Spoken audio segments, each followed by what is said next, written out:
हम बतलाए थे कि महात्मा गांधी का भारतीय राजनीति में आगमन के बाद एक प्रकार से नए दौर की शुरुआत हुई और इतिहास के पन्नों में उस दौर को गांधी युग भी कहा जाता है। उसमें से हमने देखा था कि चंपारण सत्याग्रह की बात की गई थी।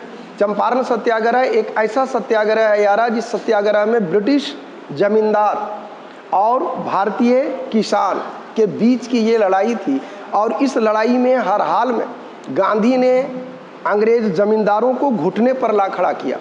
बेइज्जती चरम पर थी, क्योंकि जो ब्रिटिश हुकूमत या जो अंग्रेज अधिकारी अपने आप को भारत का भाग्य विधाता समझते थे, जिन लोगों को ये लगता था कि झुकना उसके कोटे का चीज़ नहीं है, उसको कैसे झुकाया जा सकता है, ये गांधी की रणनीति ने दिखा दिया। अब आता है 1917 के बाद 1918 का, जिसको हम लोग बोलते हैं खेड़ा सत्याग्रह। खेड़ा की समस्या क्या थी? खेड़ा गुजरात में पड़ता है।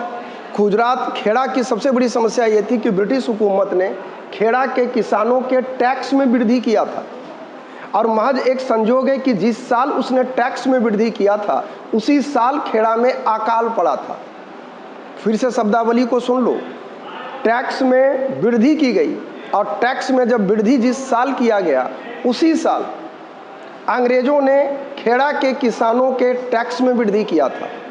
एक तो ऊपर अकाल का मार, ऊपर से बढ़ा हुआ टैक्स का दर, एक अकाल ऊपर से टैक्स वो भी बढ़ा हुआ।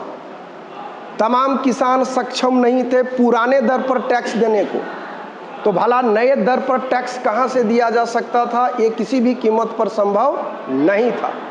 लोगों को समझ में नहीं आ रहा था कि इन परिस्थितियों में भला क्या किया जाए। तो 100 रोगों की एक दवा। लोगों को लगा कि गांधी को बुलाया जाए। गांधी को निमंत्रण दिया गया, गांधी गए। गांधी गांव-गांव भटके, खेत भटके और उन्होंने देखा कि वाकई जिन खेतों में अनाज उगना चाहिए वहाँ पर घास उगाए। ये बात गांधी का स्टेटमेंट ही नहीं है। ब्रिटिश अधिकारी के जो निम्न वर्गीय कर्मचारी थे, जो राजस्व वसूली का काम करते थे, उन लोगों ने भी आला अधिकारियों को लिख कर दिया था कि खेड़ा के किसानों की दुर्दशा चरम पर है। जिन खेतों में अनाज उगना चाहिए वहाँ घास उगाए हैं। किसान किसी भी कीमत पर टैक्स देने की स्थिति में नहीं है। तो ऊपर के अधिकारियों ने नीचे के कर्मचारियों को लिख कर भेजा था और वो यही भेजा था कि घास भी अच्छी चीज़ होती है, उसको कटवाओ, बेचवाओ और पैसा भेजवाओ। मतलब कुल मिलाकर के अंग्रेजों के इस जुल्मो सितम से किसान तरस थे।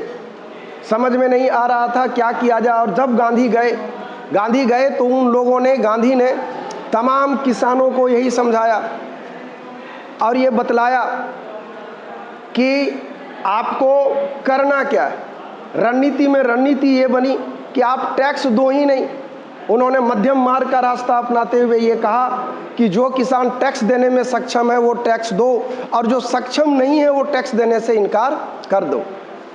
परिणाम यही हुआ कि किसानों ने अपनी एकता का परिचय दिया और एकता का न सिर्फ परिचय दिया बल्कि हर कोई टैक्स देने से सीधे तौर पर इनकार कर दिया। और इस आंदोलन को गांधी के सहयोगी जो थे पटेल कह रहे हैं, क्या नाम उनका, इंदुलाल याग्निक, और दूसरे कैरेक्टर आते हैं वल्लभ भाई पटेल। सरदार वल्लभ भाई पटेल और इंदुलाल याग्निक। वल्लभ भाई पटेल और इंदुलाल याग्निक, ये दो नाम दिमाग में रखोगे कि नेतृत्व में इस आंदोलन को चलाया गया। ये आंदोलन इतना ज़बरदस्त था कि हुकूमत के ऊपर प्रभाव पड़ना तय था। वहाँ के जो थे खेड़ा के कुनबी पाटीदार किसानों ने इस चीज़ की मांग किया था और अंततः अगर हुकूमत झुक जाती, समझना ये महत्वपूर्ण बिंदु है, तो ये बात हो जाती कि गांधी ने हुकूमत को झुका डाला, और अगर नहीं झुकती तो आंदोलन लंबा खिंच जाता और आंदोलन के कारण लोगों के अंदर राष्ट्रीयता का भाव पनप जाता। ये दोनों चीज़ को कमज़ोर करना था और इसी कमज़ोर करने के उद्देश्य से अंग्रेज़ों को कोई ऐसा कदम उठाना था जिससे उसकी इज्जत कम से कम बची रह जाए। तो उसने एक तरीका अपनाया। उसने नीचे के कर्मचारियों को कहा कि जो टैक्स देता है उसे टैक्स ले लो और जो नहीं देता है उसको छोड़ दो।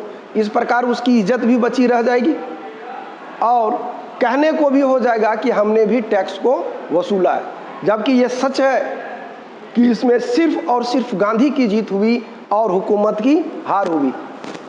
चंपारण में जमींदार झुके थे और यहाँ पर प्रत्यक्षतः किसान झुके थे, अंग्रेज झुकी थी, हुकूमत झुकी थी। और यही आंदोलन जो था, उसी आंदोलन को कहा गया था कर नहीं दो, कर नहीं दो का आंदोलन चलाया गया था 22 मार्च 1918 को। नाम क्या था? कर नहीं दो आंदोलन। ध्यान रखना। लेकिन ये कहोगे कि ये महज गांधी के दिमाग की उपज थी, बात बिल्कुल ऐसी नहीं है। इससे पहले ही एक जगह पड़ता है कापड़गंज, ध्यान रखना, कापड़गंज के जो तालुक के स्थानीय निवासी थे उसके में नाम आता है मोहनलाल पांडे। ध्यान रखना, कापड़गंज का है मोहनलाल पांडे। उसके दिमाग की सबसे पहली उपज थी, जिसने लगान अदा नहीं करने का विचारधारा सबसे पहले वही दिया था। कापड़गंज का कौन? मोहनलाल पांडे। कापड़गंज का मोहनलाल पांडे की विचारधारा थी। हालांकि इस चीज़ को जमीन पर उतारने का श्रेय जाता है महात्मा गांधी के द्वारा या उनके सहयोगी सरदार वल्लभ भाई पटेल और इंदुलाल याग्निक का। ध्यान रखना, यहाँ 3-4 पॉइंट ऑब्जेक्टिव बन जाता है कि कर नहीं दो आंदोलन किसका है या कहाँ का है। खेड़ा सत्याग्रह से जुड़ा हुआ है। दूसरी बड़ी बात, 22 मार्च 1918 को चलाया गया। क्या इस आंदोलन में कर नहीं देना है, कर की अदायगी नहीं करनी है, ये थॉट किसके दिमाग की उपज थी? तो ध्यान रखना, कापड़गंज का मोहनलाल पांडे, कापड़गंज का मोहनलाल पांडे। ध्यान रखना, भारत की राजनीतिक पृष्ठभूमि में गांधी का ये दूसरा सत्याग्रह है। पहला था तुम्हारा चंपारण सत्याग्रह और दूसरा आता है खेड़ा सत्याग्रह।